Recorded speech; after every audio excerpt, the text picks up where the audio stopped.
Tánaiste, Donald Trump's Board of Peace was billed as a body that would oversee governance and reconstruction in Gaza. However, its proposed charter doesn't even mention Gaza. Instead, it gives a broad mandate to resolve global conflicts. And given the list of people who've signalled that they will join, it's clear that the outfit should be renamed the Board of Autocrats and War Criminals. Included in their number are Netanyahu, Putin and Lukashenko.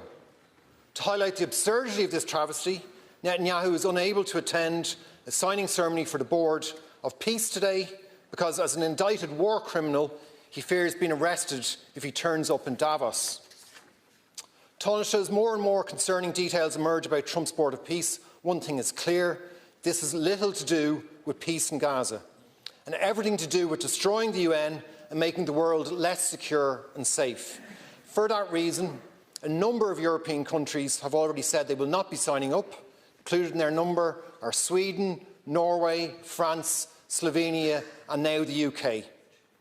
But incredibly, your government is still apparently mulling over whether or not you should sign up. Begging the question, is there any outrage perpetrated by Trump that your government is willing to take a strong and principled stand on?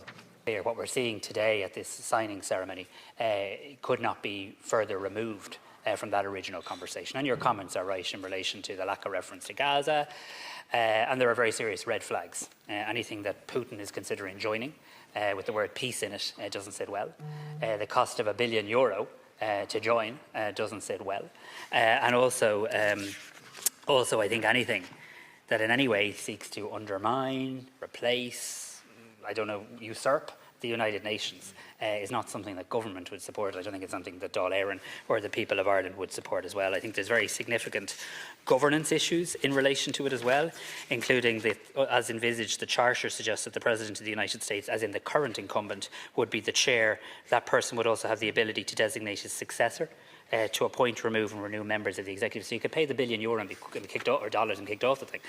So there's a whole range of very serious issues here. What the Taoiseach is doing on behalf of the government is entirely responsible. Not turning up at the signing ceremony today. I was at a meeting of EPP European leaders yesterday, and no European leader has turned up at the signing ceremony, bar President Trump's ally, if you like, President Orban, Prime Minister Orban of Hungary. So no European country has turned up today, and it's our expectation that at the European Council dinner this evening of European heads of state and heads of government, this issue will further be considered.